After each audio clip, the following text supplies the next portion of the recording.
Let's not waste time with an intro. There's news from Lamborghini. The age of the Huracan is over and it is being replaced by this. Lamborghini calls it the Temerario, and it completes the transition of the Lamborghini high-performance line to hybridization. Temerario translates from Italian to mean reckless, and I do like the sound of that. So let me talk you through the press release, then give myself 2 minutes exactly to share my thoughts that you can respond to in the comments. The new Temerario shouldn't be seen as a refresh to the Huracan. Gone is the naturally aspirated V10, and in its place is a 4-liter twin-turbocharged V8, coupled with 3 electric motors. The total power output is expected to be 907 horsepower and 538 pound-feet of torque, with a 0 to 60 time of just 2.7 seconds and a top speed that stretches beyond 210 miles an hour.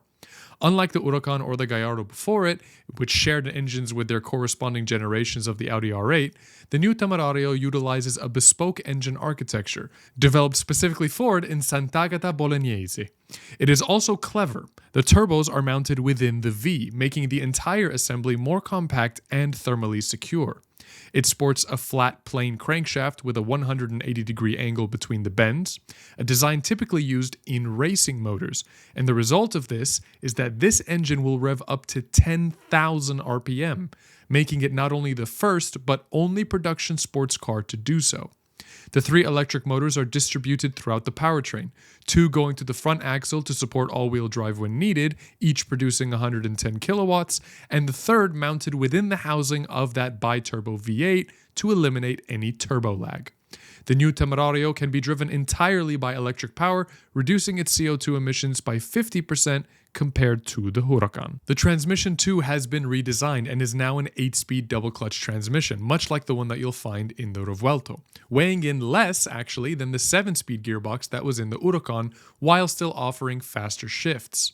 Lamborghini engineers claim that the sound quality from the exhaust has been heavily tuned to ensure the sensations of driving a Lamborghini are not lost. Part of that approach, however, does involve emitting sounds from the speakers in the interior. The design of the exterior is largely sculpted with aerodynamics in mind, both in the bodyworks and underbody. The result is a 103% increase in rear downforce compared to the Huracan Evo. For added downforce and lightness, you can option the Alleggerita package, which adds carbon fiber to the interior, as well as carbon for the splitter, wheels, side skirt, rear lid, and a titanium muffler.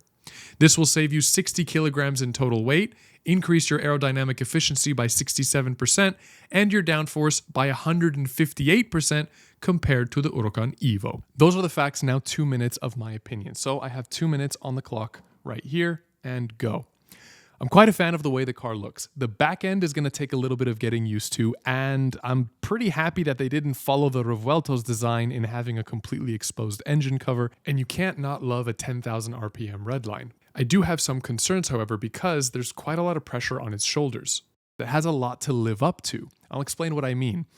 The Huracan was an amazing performance car, especially the Performante and the STO. Those were industry-changing cars. But they've been around for so long, and it was such a successfully selling car that whatever replaces it needs to be equally or more successful.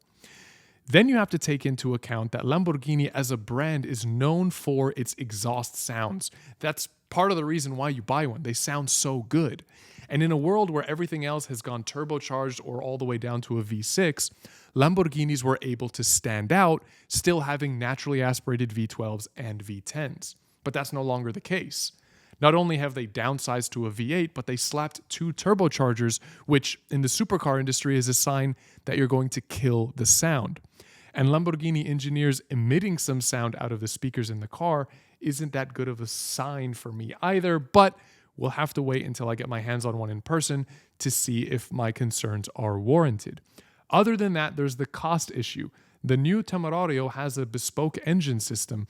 In the past, Volkswagen Group maybe could have offset that cost by justifying that they get 2 for the price of 1, the R8 and the Gallardo and the Huracan, but that's not the case now. So all of that money they've put into it really needs to pay off, and the competition is pretty impressive. The 296 has already been out for a couple of years, weighs 500 pounds less, and is already beating its expected 0 to 60 time of 2.9 seconds by doing it in 2.4 through Car and Driver.